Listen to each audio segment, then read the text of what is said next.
Assalamualaikum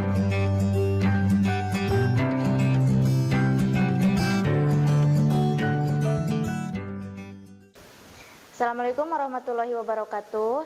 Halo semuanya, bagaimana kabar kalian? Semoga kita selalu diberikan kesehatan dan kelancaran dalam belajar oleh Allah Subhanahu wa taala. Perkenalkan, nama Ibu Atin Astuti. Di sini Ibu akan membawakan materi kelas 11, perkembangan Islam pada masa modern. Perkembangan sejarah peradaban Islam. Periode klasik tahun 650 sampai 1250 Masehi. Pada zaman ini merupakan zaman kemajuan dan dapat dibagi ke dalam dua fase, yaitu fase ekspansi, integrasi, dan fase kemajuan tahun 650 sampai 1000 Masehi. Di zaman inilah wilayah Islam terbentang luas, mulai dari Afrika Utara sampai ke Spanyol, dan mulai dari Persia sampai ke India di timur. Yang kedua, fase disintegrasi tahun 1000 sampai 1250 Masehi. Di masa ini keutuhan umat Islam dalam bidang politik mulai pecah, kekuasaan khalifah menurun, dan akhirnya Baghdad dapat dikuasai dan dihancurkan oleh Hulagukan di tahun 1251 Masehi. Khalifah sebagai lambang kesatuan politik umat Islam pun menghilang. Perkembangan selanjutnya, periode pertengahan pada tahun 1250 sampai 1800 Masehi terbagi ke dalam dua fase, yaitu fase kemunduran tahun 1250 sampai 1500 Masehi. Di zaman ini desentralisasi dan desintegrasi bertambah atau meningkat pelan tapi pasti. Beberapa wilayah memisahkan diri dari kekuasaan. Dan fase 3 kerajaan besar tahun 1500 sampai 1800 Masehi. Nah, 3 kerajaan besar yang dimaksud ialah kerajaan Utsmani di Turki, kerajaan Safawi di Persia, dan kerajaan Mughal di India.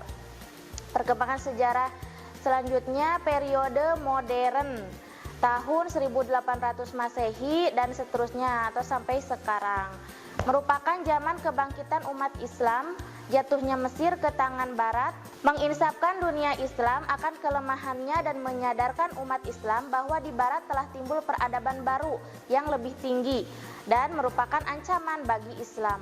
Raja-raja dan pemuka Islam mulai memikirkan kembali bagaimana meningkatkan kekuatan umat. Nah, bagaimana mempertahankan agama Islam.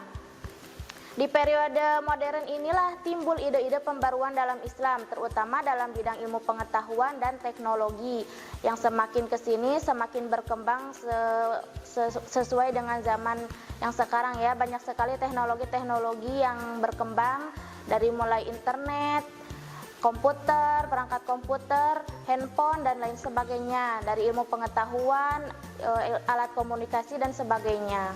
Selanjutnya, kemajuan ilmu pengetahuan dan teknologi membawa pengaruh besar terhadap dunia Islam, terutama sesudah awal abad ke-19. Dalam sejarah Islam saat itu dipandang sebagai periode modern. Nah, modernisasi dalam Islam timbul dalam periode sejarah Islam yang disebut masa pembaruan dan mempunyai tujuan untuk membawa umat Islam pada kemajuan. Pembaruan atau dalam bahasa Arab disebut dengan istilah tajdid.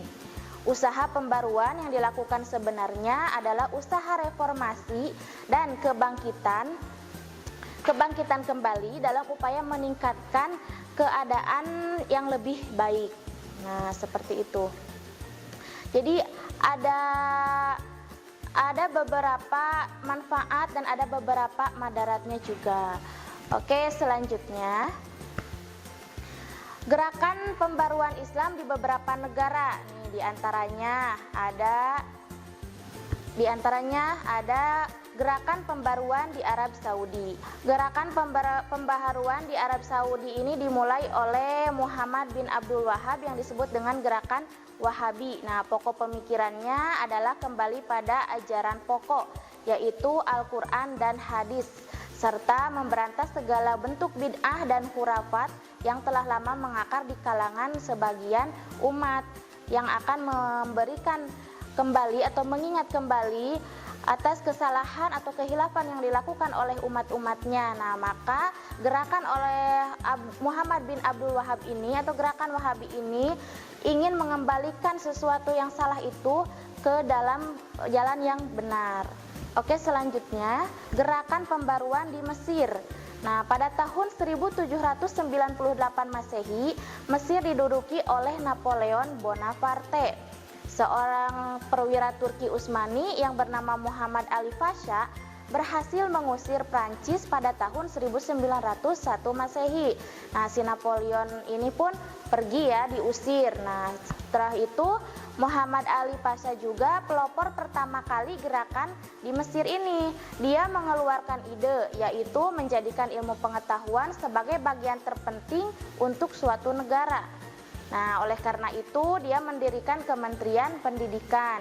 Nah, tokoh pembaharu lainnya adalah Rifa'ah Badawi Rafi At-Tahtawi, Jamaluddin Al-Afghani, dan Muhammad Abduh tahun 1849 sampai 1905 Masehi. Nah, gerakan pembaruan di Mesir selanjutnya diteruskan oleh murid Muhammad Abduh. Nah, seperti Rashid Ridho, Jahlul, dan Farid Wajdi. Oke, selanjutnya gerakan pembaruan di India dan Pakistan. Nah, ide pembaruan di India dan Pakistan dicetuskan oleh Syekh Waliullah pada abad ke-18. Kemudian diteruskan oleh anaknya Syekh Abdul Aziz tahun 1746 dan 1823 Masehi dan dikembangkan oleh Sayyid Ahmad Syahid. Di tangan Ahmad Syahid, ide-ide pembaruan itu meluas dan dikenal sebagai gerakan Mujahidin. Nah, setelah gerakan Mujahidin hancur akibat pemberontakan kaum Hindu. Nah, di sini kan ada kaum Hindu India itu memberontak. Nah, dampaknya itu membuat gerakan Mujahidin itu terpecah, hancur. Lalu muncullah gerakan Aligarh yang dimotori oleh Sayyid Ahmad Khan. Gerakan pembaruan di India terus berkembang, terutama setelah munculnya tokoh muda. Nah, siapa? Muhammad Iqbal dan Muhammad Al-Jinnah. Mereka itu ulama tersohor di India. Selanjutnya, gerakan pembaruan di Turki. Nah, gerakan pembaruan di Turki dimulai pada awal abad ke-19 yang dipelopori oleh Sultan Mahmud II. Pembaruan yang dilakukan oleh Sultan Mahmud II antara lain menyangkut masalah politik. Nah, di Turki itu begitu bagus ya masalah politiknya, sangat berkembang. Nah, gerakan Tanzimat Utsmani Muda atau Turki Muda dan gerakan yang dilakukan oleh Mustafa Kemal Pasha merupakan gerakan yang menjadi kelanjutannya. Di Turki sukses ya kalau dalam masalah politiknya. Nah, selanjutnya gerakan pembaruan di Indonesia nih, di negara kita nih. Siapa sih yang memulai adanya gerakan pembaruan Islam di Indonesia? Nih, Syekh Ahmad Syarqati, pendiri organisasi keislaman Al-Irsyad dan Jamiatul Khair. Nah, merupakan tokoh yang sangat berpengaruh terhadap gerakan pembaruan di Indonesia pada awal abad ke-19. Namun, sejarah gerakan pembaruan Islam di Indonesia dipelopori dengan datangnya Haji Miskin dan kawan-kawannya ke Minangkabau setelah menunaikan ibadah haji tahun 1802 Masehi. Nah, mereka dinamakan kaum padri yang berpakaian serba putih dan mengadakan perubahan serta membawa ajaran salaf. Nah, ajaran salaf itu apa? Ajaran salaf adalah ajaran yang telah dijalankan oleh para sahabat Nabi dan tabi'in yang sudah dijalankan sejak dulu-dulu, dari sudah lama sekali, dari zaman Rasulullah Shallallahu Alaihi Wasallam. Gerakan ini terus berkembang hingga terjadi pergerakan nasional dengan munculnya organisasi-organisasi Islam seperti Muhammadiyah. Nih, Muhammadiyah yang didirikan oleh Kiai Haji Ahmad Dahlan tahun 1912 Masehi di Yogyakarta. Kemudian muncul kembali Nahdlatul Ulama atau kita sering atau kita sering mendengarnya dengan singkatan NU. Nah, yang didirikan oleh Kiai Haji Hashim Asy'ari pada tanggal 31 Januari tahun 1926 Masehi, dan banyak lagi lainnya ya. Ada Persia kan ya kita dengar. Nah, ada lagi nama-nama yang lainnya. Kalian sebagai tugas lah, kalian bisa mencarinya di searching internet atau kita bisa buka-buka buku materi ya. Oke, selanjutnya nih, siapa tokoh-tokoh pembaruan dalam pemikiran Islam di dunia? Tentunya ada ya tokoh-tokoh yang memikirkan bagaimana sih pembaruan Islam setelah banyak yang datang. Nah, meskipun itu membawa hal baik ataupun tidak, nah ada tentunya pemikir-pemikir yang memikirkan bagaimana nih kelanjutan agama Islam kita nih nantinya nih. Nah, pertama ada Muhammad bin Abdul Wahhab tahun 1703 sampai 1778 Masehi. Yang kedua ada Jamaluddin Al-Afghani tahun 1838 sampai 1897 Masehi. Yang ketiga Muhammad Abduh tahun 1849 sampai 1905 Masehi. Yang terakhir Rashid Ridho tahun 1865 sampai 1935 Masehi. Nah, itu beberapa tokoh di antaranya.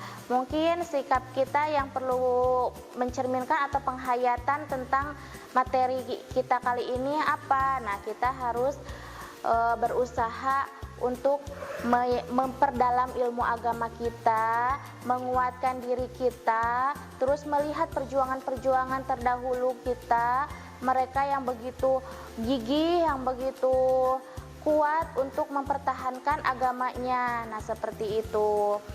Mungkin sekian dulu materi yang bisa Ibu sampaikan. Terima kasih sebelumnya dan semoga bermanfaat. Dan wabillahi taufiq wal hidayah. Wassalamualaikum warahmatullahi wabarakatuh. Kunjungi sosial media lainnya seperti website kami di pkbmalkata.com, Facebook PKB Malkata Manunjaya, Instagram PKB Malkata _official. Dan terima kasih telah klik video ini. Jangan lupa like, comment, share, dan subscribe untuk menunjukkan dukungan kamu terhadap channel ini. Enjoy the video PKB Malkata.